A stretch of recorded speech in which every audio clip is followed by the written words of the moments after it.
Right now, you're living inside a system you didn't build, you didn't choose it, and you probably don't fully understand it. The way you buy, fill up your car, heat your home, invest your money, all of it traces back to decisions made by one man over a century ago. John D. Rockefeller didn't just get rich, he redesigned how the entire modern economy works. By the end of this video, you'll understand exactly how that happened. You'll understand why it still matters today, and why most people have no idea how deep this really goes. Before we get into the empire, we need to talk about the person. Because John D. Rockefeller wasn't born into wealth. He wasn't handed anything. He grew up in rural New York in the 1830s and 1840s, and his childhood was, to put it mildly, complicated. His father, William Avery Rockefeller, was a literal con man, a travelling salesman who sold fake cancer cures to desperate people. He was rarely home, had a secret second family, and was once actually indicted for horse theft. Not exactly a role model. His mother, Eliza, was the opposite. Deeply religious, strict, and obsessed with discipline. So young John grew up caught between two extremes. A hustler father and a devout mother, and somehow he absorbed lessons from both. From his father he learned that the world is a game and you'd better learn the rules fast. From his mother he learned patience, self-control, and the power of keeping your mouth shut. By the time he was a teenager, Rockefeller was already lending small amounts of money to neighbours and charging interest. Not playing outside, not chasing girls, lending money. At age 16, he got his first real job as an assistant bookkeeper in Cleveland, Ohio. And here's the thing that set him apart from almost everyone else in that era. He was obsessed with efficiency. He didn't just do his job. He studied every single number that crossed his desk. He wanted to know where every penny went and why. That obsession would eventually reshape the world. Now, the timing of Rockefeller's rise matters enormously. In 1859, something happened in Titusville, Pennsylvania, that changed everything. A man named Edwin Drake successfully drilled for oil, and suddenly this black, smelly liquid that had been bubbling up from the ground for centuries became the most valuable substance on the planet. Not because people were driving cars didn't exist yet. Oil was valuable because it could be refined into kerosene, which was used for lighting. Before electric lights, kerosene lamps were how people saw in the dark. The demand was enormous and growing fast. Most people who rushed into the oil business went straight to drilling. They wanted to pull crude oil out of the ground and sell it as fast as possible. Rockefeller looked at that chaos. The boom and bust cycles, the wild price swings, the countless small operators all undercutting each other, and made a decision that would define his entire career. He wasn't going to drill for oil, he was going to refine it. That distinction is crucial. Drilling was a gamble. You might hit oil, you might not. But refining was a process, and processes can be controlled, optimized, and scaled. That's a very different kind of business. In 1863, Rockefeller and a partner invested in their first oil refinery in Cleveland. Within just a few years, he bought his partner out and took full control. Then, in 1870, he founded Standard Oil. And this is where the story gets genuinely wild. Because Standard Oil didn't just become a successful company, it became, arguably, the most dominant business entity in human history. At its peak, Standard Oil controlled roughly 90% of all oil refining in the United States. 90%. Let that sink in. Imagine one company today controlling 90% of something as essential as energy. It's almost unthinkable. But Rockefeller did it, and he did it through a strategy that was equal parts brilliant and ruthless. The method was deceptively simple. Rockefeller would approach a competitor and make them an offer. Sell your refinery to me, join Standard Oil, and you'll be taken care of. If they said yes, great. If they said no, things got ugly. Rockefeller had secret deals with the railroads, the companies that transported oil across the country. These deals, called rebates, meant that Standard Oil paid significantly less to ship its oil than anyone else. So even if a competitor had a perfectly good refinery and a solid product, they simply couldn't compete on price.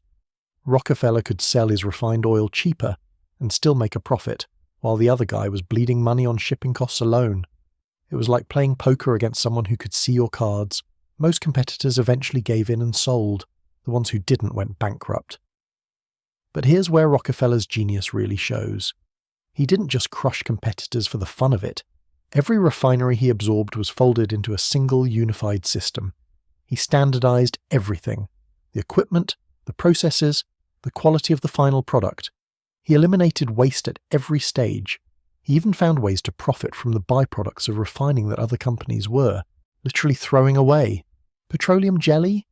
That's a Rockefeller byproduct. He turned garbage into products and products into empires. He also pioneered something that business schools still teach today: horizontal integration. That's a fancy term for a simple idea. Instead of controlling every stage of production from top to bottom, you dominate one specific stage so completely that everyone else depends on you. Rockefeller dominated refining. He didn't need to own every oil well or every gas station. He just needed to be the unavoidable middle step between crude oil and the finished product. And because he controlled that bottleneck, he controlled the entire industry. It's the same logic that makes companies like Google so powerful today. You don't have to own the internet, you just have to be the thing everyone uses to access it. By the 1880s, Rockefeller's grip on the oil industry was so tight that he essentially set the price of oil in America. He decided how much kerosene cost. He decided which regions got supply and which didn't. He had more economic power than most governments, and the public was starting to notice. Journalists began investigating Standard Oil's practices, and what they found wasn't pretty. Secret deals, intimidation tactics, the systematic destruction of small businesses. It all started coming to light. One journalist in particular, a woman named Ida Tarbell, spent years meticulously documenting Standard Oil's methods. Her series of articles, published starting in 1902, is considered one of the greatest pieces of investigative journalism ever produced. And it wasn't driven by abstract curiosity. Tarbell had a personal connection. Her own father had been an independent oil producer who was crushed by Rockefeller's tactics. Her work was thorough, devastating, and impossible to ignore. It turned public opinion firmly against Standard Oil and set the stage for a legal battle that would change American law forever. The legal storm that Tarbell helped unleash didn't arrive overnight. It built slowly, like pressure in a pipe. State governments had been trying to rein in Standard Oil for years, but Rockefeller was always one step ahead. When Ohio tried to limit the power of his company, he simply restructured the whole thing as a trust, a legal arrangement where multiple companies hand control to a single board of trustees. That board, of course, was Rockefeller and his inner circle. It was technically a group of separate companies, but in reality it was one giant machine with one brain. This structure was so effective and so infuriating to regulators that it gave us the word we still use today: antitrust. Literally laws designed to break apart trusts like Rockefeller's. In 1890, Congress passed the Sherman Antitrust Act, the first major federal law aimed at preventing monopolies. But for over a decade, the law had almost no teeth. Enforcing it was messy, slow, and politically complicated. Standard Oil kept rolling. It wasn't until 1906, when President Theodore Roosevelt's administration filed a federal lawsuit against Standard Oil, that things truly came to a head. The case wound through the courts for 5 years, and in 1911, the Supreme Court delivered its verdict. Standard Oil was an illegal monopoly and had to be broken up into 34 separate companies. Now here's the part that makes people's jaws drop. You'd think being forced to dismantle your empire would be a disaster. For Rockefeller, it was the opposite. He owned massive shares in all 34 of the new companies, and once they were independent, freed from the single umbrella of Standard Oil, many of them actually increased in value. The breakup made Rockefeller even richer, significantly richer. Some of those 34 companies went on to become names you absolutely recognize today: ExxonMobil, Chevron, ConocoPhillips, Amoco, all direct descendants of Standard Oil. Next time you fill up your tank, there's a very real chance you're pumping gas from a company that Rockefeller created. The empire was supposedly destroyed, but its DNA is everywhere. And that brings us to the money. Because the sheer scale of Rockefeller's wealth is genuinely difficult to comprehend. When historians adjust for inflation, his net worth at its peak was somewhere in the range of $300 to $400 billion.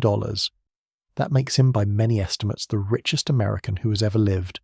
Richer than Jeff Bezos, richer than Elon Musk, richer than anyone alive today. He had so much money that spending it became a logistical challenge, which leads to the next chapter of his life, the one that arguably had an even bigger impact than Standard Oil itself. Rockefeller became the most prolific philanthropist the world had ever seen, and this wasn't casual charity tossing a few coins into a collection plate. This was philanthropy on an industrial scale, handled with the same obsessive efficiency he brought to oil refining. He founded the University of Chicago, turning it into one of the world's premier research institutions basically from scratch. He created the Rockefeller Institute for Medical Research, which funded breakthroughs in diseases like yellow fever, meningitis, and hookworm, diseases that were killing millions of people, particularly in the American South and across the developing world. His foundation funded public health campaigns that genuinely changed how entire countries dealt with disease. He also essentially invented the modern philanthropic foundation. Before Rockefeller, rich people gave money to causes they liked. Rockefeller created a system, a professional structured organization, designed to identify the most impactful ways to deploy massive amounts of capital for the public good. The Rockefeller Foundation, established in 1913, became the template that virtually every major philanthropic organization has followed since. When you hear about the Gates Foundation, or any other billionaire-funded charity operating today, you're looking at a model that Rockefeller pioneered. He didn't just give money away, he engineered giving. But let's not get too romantic about it. The philanthropy raises a question that's still fiercely debated today. Does giving away a fortune erase how it was made? Rockefeller crushed thousands of small business owners. He manipulated markets, exploited workers, and bent the legal system to his advantage for decades. His charitable work was extraordinary, but it also served a very practical purpose. It rehabilitated his public image at a time when he was one of the most hated men in America. Some historians argue the philanthropy was genuine moral conviction. Others say it was the most sophisticated public relations campaign in history. The truth is probably somewhere in the middle, which is exactly what makes Rockefeller such a fascinating and frustrating figure. What's undeniable, though, is the system he left behind. And this is the part that most people miss. Rockefeller's true legacy isn't oil. It isn't money. It's the blueprint. He proved that if you control the critical infrastructure of an economy, the part that everything else depends on, you can accumulate power on a scale that rivals governments. He demonstrated that horizontal domination of a single choke point is more effective than trying to own everything. He showed that legal structures can be bent, reshaped, and weaponized to protect enormous concentrations of wealth.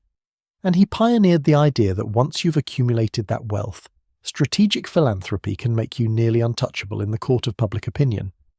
Look around today and you see his playbook running everywhere. Tech companies don't need to own every website. They just need to own the platform everyone uses to access them. Financial institutions don't need to own every business. They just need to control the systems through which money flows. Energy companies don't need to own every power plant. They just need to dominate the supply chain that feeds them. The specifics change, the strategy doesn't. Rockefeller wrote the operating manual for monopolistic power in a modern economy, and every generation since has just updated it for new technology. Even the tension between corporate power and government regulation, that tug of war that plays out constantly in headlines about big tech, big pharma, and big finance, traces directly back to the Standard Oil era. The legal tools governments use to challenge monopolies today are evolved versions of the same tools forged to fight Rockefeller. The arguments corporations make to defend their market dominance echo the exact same arguments Standard Oil made over 100 years ago. We're still living inside the debate that Rockefeller started. He died in 1937 at the age of 97, having outlived almost every one of his rivals, critics, and enemies. He spent his final years golfing, attending church, and handing out dimes to strangers, a quirky habit he genuinely seemed to enjoy. The man who once controlled 90% of American oil refining ended his days as a quiet, elderly philanthropist. But the machinery he built kept running long after he stopped. So the next time someone tells you the modern world was shaped by inventors and politicians, remember that it was also shaped by a bookkeeper from Cleveland, who understood one thing better than almost anyone in history. Whoever controls the bottleneck controls everything. That single insight built the largest fortune America has ever seen, sparked the laws that still govern corporate power, created institutions that changed medicine and education forever, and established a playbook for dominance that the most powerful companies on earth are still running today. The system wasn't an accident. It was engineered.